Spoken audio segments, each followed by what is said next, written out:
So guys finally मैंने doctor strange 2 movie के साथ में देख लिया अवतार 2 का ट्रेलर यानी कि द वे ऑफ वाटर का ट्रेलर। इसीलिए आज की इस वीडियो के अंदर हम इस ट्रेलर का रिव्यू नहीं करेंगे, इसके अंदर हम इसका ब्रेक डाउन करेंगे क्योंकि मैंने रिव्यू पहले ही कर दिया जिसके अंदर मैंने इस मूवी के ट्रेलर के बारे में बताया कि क्रिटिक्स को ट्रेलर कैसा लगा था। और अब जब फाइनली मैंने इस मूवी के ट्रेलर को देख लिया तो मैं इसका ब्रेक डाउन करूंगा आज की इस वीडियो के अंदर। सो बिना किसी देरी के हम इस वीडियो को शुरू करते हैं। तो गाइस 6 मई को मैंने डॉक्टर स्ट्रेंज 2 मूवी के साथ में अवतार 2 का ट्रेलर देखा। वहां पे सबसे पहले ब्रह्मास्त्र मूवी का ट्रेलर चला था, उसके बाद चला था अवतार 2 का ट्रेलर, उसके बाद चला था थॉर लव एंड थंडर का, जिसके बाद मूवी रिलीज हुई थी। लेकिन काफी लोग कमेंट कर रहे हैं कि उनके सिनेमा हॉल में इस मूवी का ट्रेलर नहीं रिलीज हुआ है। तो हो सकता है कि उनका सिनेमा हॉल इतना बड़ा ना हो क्योंकि पीवीआर सिनेमा हॉल काफी बड़े सिनेमा हॉल है, इसी वजह से उनके अंदर अवतार 2 का ट्रेलर रिलीज हुआ है। और मैं डॉक्टर स्ट्रेंज मूवी 3D में देखने गया था, इसीलिए मुझे इस मूवी का ट्रेलर भी 3D में देखने को मिला। और डॉक्टर स्ट्रेंज 2 मूवी के मुकाबले इस मूवी का 3D बहुत ज्यादा अमेजिंग है, उससे काफी आ गया। क्योंकि जब मैं 3D में देख रहा था इस मूवी के ट्रेलर को तो मुझे ऐसा लग रहा था उस मूवी के क्रिएचर्स बिल्कुल हमारे सामने आ रहे हो, बिल्कुल मेरे सामने ही खड़े हैं और मैं मूवी के अंदर हूं। इस तरीके का 3D इस मूवी के ट्रेलर का था। बाकी डॉक्टर स्ट्रेंज 2 मूवी भी 3D में ही थी, लेकिन वो इस मूवी के मुकाबले यानी कि इस मूवी के ट्रेलर के मुकाबले कुछ भी नहीं थी, क्योंकि इस मूवी का ट्रेलर अलग ही लेवल का था, उसकी दुनिया भी काफी कमाल की थी। तो ये तो बात हो गई द वे ऑफ वाटर के ट्रेलर के विजुअल्स की, लेकिन अब बात कर लेते हैं इसके ब्रेक डाउन की। वैसे तो ये कोई ट्रेलर नहीं था, ये एक टीजर ट्रेलर था जिसके अंदर बहुत कम डिटेल्स हम लोगों के सामने थी, लेकिन फिर भी जो डिटेल्स मुझे समझ में आई वो आज की इस वीडियो के अंदर मैं आप लोगों के सामने रखूंगा। टीजर की शुरुआत में हमें देखने को मिलती है जैक, नेत्री और उनकी फैमिली, जिसमें से 3 बच्चे तो उनके खुद की संतान है, लेकिन एक बच्चे को उन्होंने अडॉप्ट किया है। क्योंकि उस समय जब ये लोग इंसानों को भेज रहे थे वापस प्लैनेट पे इनके मतलब अर्थ पे, तब वहाँ पे एक बच्चा बहुत छोटा होता है जिसकी वजह से वो ट्रैवल नहीं कर सकता था, इसीलिए उसे ये लोग अडॉप्ट कर लेते हैं, मतलब नेत्री और जैक अडॉप्ट कर लेते हैं, जिसका नाम इस मूवी के अंदर माइल्स है। लेकिन उसको स्पाइडर के नाम से भी जाना जाता है क्योंकि वो काफ़ी फुर्तीला है। इस टीजर के अंदर जब आप स्पाइडर को देखेंगे एक्शन करते हुए देखेंगे, पेड़ पर चढ़ते हुए देखेंगे, तो आपको कहीं से भी वो नावी रेस से कम नहीं लगेगा, आपको उन्हीं की तरफ फुर्तीला लगेगा जितने फुर्तीले वो लोग हैं। क्योंकि वो बचपन से इन्हीं के साथ पला बड़ा है, इसलिए उसके अंदर भी वही सारे गुण आ गए हैं क्योंकि उसने इस इन्वायरमेंट को अडॉप्ट कर लिया है। लेकिन हमें इसके अंदर एक और चीज़ देखने को मिलती है कि नेत्री अपने बच्चों के कंपैरिजन उसे इतना प्यार नहीं करती, ना ही और लोग करते हैं। ये इसलिए हो सकता है कि क्योंकि वो एक ह्यूमन बेबी है और ह्यूमंस ने कई साल पहले उनके प्लैनेट्स के ऊपर आक्रमण किया था और बहुत से लोगों को मार डाला था, इस वजह से भी भेदभाव हो सकता है। दूसरी चीज़ हमें इस टीजर के अंदर देखने को मिलते हैं वाटर बैंसीज। अगर आपने अवतार 1 मूवी देखी तो उसके अंदर आपको याद होगा अवतार के जितने भी नावी रेस हैं वो लोग उड़ने के लिए बैंसीज का यूज़ करते हैं आसमान में, वो लोग अपने आप को उनसे कनेक्ट करके आसमान में उड़ते हैं। लेकिन इस टीजर के अंदर मैंने वाटर बैंसीज को देखा जो लोग पानी के ऊपर चलते हैं, काफ़ी बार पानी के ऊपर तैरते हैं। लेकिन काफ़ी लोग जिन्होंने ट्रेलर देखा वो ये कहेंगे कि वो वाटर बैंसीज कैसे हो सकते हैं, वो लोग नॉर्मल बैंसीज भी हो सकते हैं, लेकिन नहीं, वो वाटर बैंसीज हैं क्योंकि उनका कलर अलग है नॉर्मल बैंसीज के कंपेरिजन में, इसीलिए हाँ वो वाटर बैंसीज हैं। तीसरी चीज़ हमने इस मूवी के अंदर एक न्यू नावी कोस्टल ट्राइब देखी जिसके अंदर नेत्री और उसकी फैमिली जाती है, जैक जाते हैं ताकि वो लोग वहाँ पर रह सकें। क्योंकि इस मूवी के जो प्रोड्यूसर है उनके अनुसार नेत्री, जैक और उनके बच्चों को उस जगह से जाना पड़ा जहाँ पे वो लोग रहते थे यानी रेन फॉरेस्ट के अंदर, क्योंकि ये लोग इंसान थे, मतलब जैक इंसान था, दूसरी तरफ इन्होंने एक इंसानी बच्चे को अडॉप्ट कर रखा था, इस वजह से इनको वहाँ से जाना पड़ा। और अब ये लोग एक नई ट्राइब के अंदर जा रहे हैं जिसका नाम मेटकाइना है, जो लोग पानी के ऊपर रहते हैं, पानी के आसपास ही रहते हैं, वहाँ पे ये लोग रहने के लिए गए हुए हैं। अगर आपने अवतार 1 मूवी देख रखी है तो आप लोगों को पता होगा उस मूवी के विजुअल्स कितने ज़्यादा स्टनिंग है, कितने ज़्यादा कमाल के। अगर आप भूल गए उसके विजुअल्स को तो मैं एक लिंक डिस्क्रिप्शन में दे दूंगा एक वीडियो का, उसे आप देखिए, आपको समझ में आ जाएगा कितने कमाल के विजुअल्स अवतार मूवी के हैं और क्यों मूवी इतनी ज़्यादा हिट हुई। जेम्स कैमरन इस मूवी को यानी अवतार को बहुत पहले ही बनाना चाहते थे, लेकिन उस समय वो टेक्नोलॉजी मौजूद नहीं थी जिसके जरिए वो इस मूवी को बनाए, इसलिए उन्होंने वेट किया। लेकिन जब टेक्नोलॉजी उनको मिली उन्होंने इतनी कमाल की मूवी हमारे सामने लाकर रख दी। जेम्स कैमरन सिर्फ मूवी बनाने के लिए नहीं जाने जाते, जेम्स कैमरन नई टेक्नोलॉजीज बनाने के लिए भी जाने जाते हैं, क्योंकि वो अपनी मूवीज़ के अंदर जो टेक्नोलॉजी यूज़ करते हैं वो आज से पहले कहीं और यूज़ नहीं होती। वो पहले टेक्नोलॉजी बनाते हैं, उसके बाद वो मूवी बनाते हैं, जैसे कि इस मूवी के साथ हुआ है, यानी अवतार 2 का के साथ हुआ है।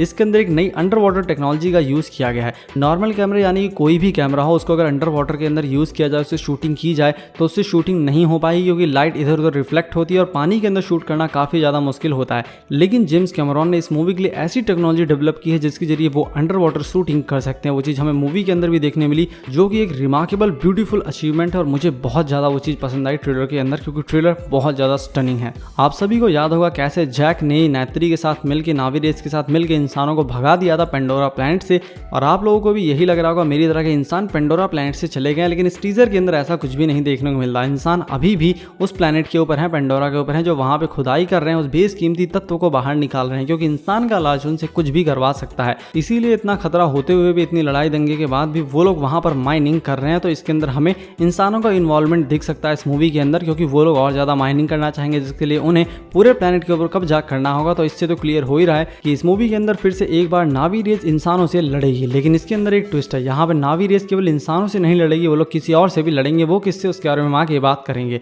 एक चीज जो हो सकता है आपको ना पता हो कि नावी रेस में 15 अलग अलग तरह की डिफरेंट ट्राइब्स होती हैं जो कि पेंडोरा प्लेनेट पे अलग अलग जगह पर रहती हैं, अलग अलग इन्वायरमेंट में पली बड़ी हैं और उनके खुद के सब कल्चर्स हैं। जैसे कि आप अर्थ के ऊपर देख सकते हैं, यहाँ पे बहुत सारे देश हैं जिसकी वजह से इनके बीच में युद्ध होता रहता है। और यही चीज हमें इस मूवी के अंदर भी देखने को मिलेगी, क्योंकि टीजर के अंदर हमें देखने को मिलता है दो ट्राइब्स के बीच का युद्ध, यानी कि ओमाटिकाया वर्सेस मेटकायना, जो लोग आपस में लड़ रहे हैं। और जहाँ पे आपस में लड़ाई होती है वहाँ पे अंग्रेज तो होते ही होते हैं, क्योंकि इनकी एक ही नीति है, फूंक डालो और राज करो, यानी डिवाइड एंड रूल। तो अंग्रेज तो इसका फायदा डेफिनेटली उठाएंगे इस मूवी के अंदर। इस मूवी के टीजर के अंदर में एक और कमाल की चीज देखने को मिली, वो थी नावी रेस जो कि पानी के अंदर जा रही है वाटर क्रिएचर्स के साथ कनेक्ट होकर। जैसा आपने अवतार 1 मूवी के अंदर देखा होगा, उड़ने वाले जीव के साथ ये लोग कनेक्ट हो जाते थे, घोड़ों के साथ कनेक्ट हो जाते थे, उसी तरह ये लोग वाटर क्रिएचर्स के साथ भी कनेक्ट हो सकते हैं और ये लोग उन्हीं के साथ कनेक्ट होकर पानी के अंदर जा रहे हैं। लेकिन इन्होंने किसी भी तरह का वाटर सूट नहीं पहन रखा है, ना ही ऑक्सीजन सिलेंडर ले रखा है, ये लोग फिर भी पानी के अंदर जा रहे हैं। तो इसके पीछे एवोल्यूशन हो सकता है कि बिना किसी तरह के सूट के, बिना किसी तरह के ऑक्सीजन सिलेंडर के ये लोग पानी के अंदर जा रहे हैं। हो सकता है इनके अंदर एबिलिटी आ गई हो ज़्यादा देर तक सांस रोकने की, होल्ड करने की, ताकि ये लोग पानी के अंदर बिना सांस लिए भी रह सकें। साथ में इन लोगों के अंदर इतनी शक्ति भी आ गई है कि ये लोग वाटर प्रेशर को झेल सकें, क्योंकि जितना ये लोग नीचे जाते जाएंगे पानी के, उतना ज़्यादा वाटर प्रेशर बढ़ता जाएगा। लेकिन फिर भी ये लोग पानी के नीचे जा रहे हैं। इट मीन्स एवोल्यूशन के चलते इनके अंदर ये एबिलिटी आ गई है, या हो सकता है इनके अंदर पहले से ये एबिलिटी हो लेकिन हम लोगों को पता ना हो, क्योंकि पहली मूवी के अंदर नावी रेस कभी भी अंडर वाटर नहीं गई थी। इस वजह से हम लोगों को ना पता हो, लेकिन इनके पास हो सकता है एबिलिटी पहले से ही हो, ये भी एक कारण हो सकता है। इस मूवी के टीजर के अंदर एक और बहुत कमाल की चीज दिखी कि इस मूवी के अंदर हमें एक बहुत स्टनिंग लुक देखने को मिला पेंडोरा के इन्वायरमेंट का, जो कि बहुत ज़्यादा कमाल लगा। इसको देखते हुए आपकी आंखों को बहुत ज़्यादा सुकून मिलेगा, शांति मिलेगी। और अगर आप इस ट्रेलर को या इस मूवी को 3D में देखेंगे तो आपको और भी ज़्यादा सुकून मिलेगा, क्योंकि तब तो ये मूवी हमें और भी ज़्यादा अच्छी लगती है, ट्रेलर और भी ज़्यादा अच्छा लगता है। अब आप सोचिए, जो मूवी 2009 में रिलीज हुई थी उसको देख के जब लोग इतना ज़्यादा पागल हुए थे, उसके सीन्स को देख के इतना ज़्यादा पागल हुए थे, तो ये मूवी तो 10-11 साल बाद रिलीज हो रही है, तो इसके विजुअल्स किस लेवल के होंगे। तो आप खुद ही सोच सकते हैं कि इस मूवी के अंदर जो इन्वायरमेंट दिखाया जाएगा वो कितना कमाल का होगा। पहली मूवी के अंदर आपने नावी रेस को ब्लू रंग का देखा होगा, सभी नावी रेस सभी ट्राइब्स वाले ब्लू रंग के होते हैं। लेकिन इसके अंदर यानी कि the way of water movie के अंदर हमें ग्रीन रंग का नावी भी देखने को मिलता है, जो कि काफ़ी अलग लगता है बाकी सब लोगों से। अब ये होना भी था क्योंकि इसके अंदर 15 अलग अलग तरह की ट्राइब्स हैं, हर कोई अलग अलग इन्वायरमेंट में पला बड़ा है, सबके अलग अलग सब कल्चर है, तो इस वजह से डिफरेंस तो कॉमन है। तो इसी वजह से हमें इसके अंदर एक ग्रीन नावी भी देखने को मिला। बाकी अगर आपको अवतार मूवी ढंग से याद है तो आपको टॉरुक नाम का क्रिएचर तो याद होगा, जिससे सब लोग बहुत डरते हैं, सबको लगता है कि इसे कोई भी कंट्रोल नहीं कर सकता और जो भी इसे कंट्रोल कर लेगा वो रूल करेगा। इसीलिए जैक मूवी के एंडिंग के समय में उसे कंट्रोल कर लेता है, ताकि वो सबका दिल जीत ले, उन लोगों के विश्वास जीत ले, ताकि वो लोग मिलके इंसानों का सामना कर सकें, उसे इस प्लैनेट से भगा सकें। इसीलिए वो उस क्रिएचर को कंट्रोल कर लेता है। वैसा ही कुछ हमें इस मूवी के अंदर भी देखने को मिल सकता है, क्योंकि इसके टीजर के अंदर मैंने एक बहुत बड़े वेल लाइक मैसिव क्रिएचर को देखा है, जो कि दिखने में थोड़ा थोड़ा टॉरुक जैसा भी दिखता है। तो हो सकता है ये वाटर टॉरुक हो जो कि पानी के अंदर रहता हो। बाकी वो एक्चुअल में क्या, ये तो हमें मूवी के अंदर ही पता चलेगा जब ये मूवी रिलीज होगी। इस मूवी के अंदर हमें एक नए कैरेक्टर से भी इंट्रोड्यूस कराया जाता है, जिसका नाम है रोनल, जिसका रोल इस मूवी के अंदर निभा रही है केट विंसलेट, जो हमें देखने को मिलती है इस मूवी के टीजर में एक खास तरह की मिस्टीरियस सेरेमनी में, जो कि पानी के अंदर हो रही है मेटकायना ट्राइब्स के अंदर। अब ये सेरेमनी क्यों हो रही है ये अभी तक नहीं पता, इसीलिए ये एक मिस्टीरियस सेरेमनी है। जब ये मूवी रिलीज होगी तब इस बात का पता लग जाएगा।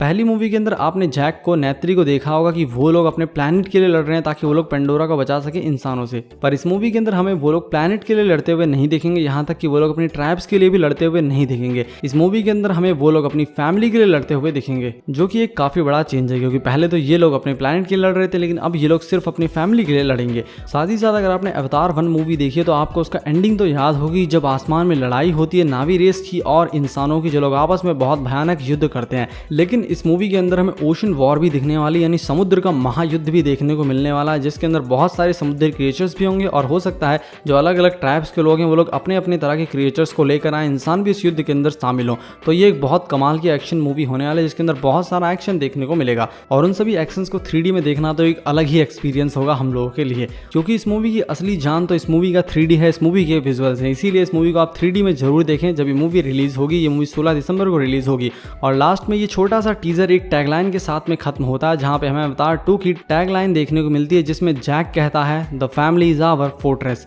यानी कि हमारी फैमिली हमारा किला है। ये बात जैक यहाँ पे इसलिए कहता है क्योंकि उसके खुद के ट्राइब्स के लोग उसके खिलाफ हैं, इंसान उसके खिलाफ हैं और बहुत सारे लोग उसके खिलाफ स्टाफ हैं, खाली उसके साथ उसकी फैमिली है, जिन लोगों को इतनी बड़ी बड़ी सिचुएशन में फंसे होने के बाद भी डटे रहना है, हार नहीं माननी है। इसीलिए जैक ने कहा the family is our fortress. पर क्या जैक यहाँ पर सही है? ऐसा मैं यहाँ पर इसलिए कह रहा हूँ, नेत्री जो कि अपने तीनों बच्चों को तो काफ़ी प्यार करती है, लेकिन वो भेदभाव दिखाती है स्पाइडर के मामले में। इसीलिए ये एकता तो बनने से पहले ही टूटती हुई दिखती है। आगे क्या होगा वो तो हमें मूवी के अंदर ही पता चलेगा। ये मूवी जब 16 दिसंबर को रिलीज होगी तब इस मूवी का रिव्यू आपको मिल जाएगा। तब तक के लिए दोस्तों मैं आशा करता हूँ आपको वीडियो बहुत पसंद आई होगी। अगर आपको वीडियो पसंद आई, वीडियो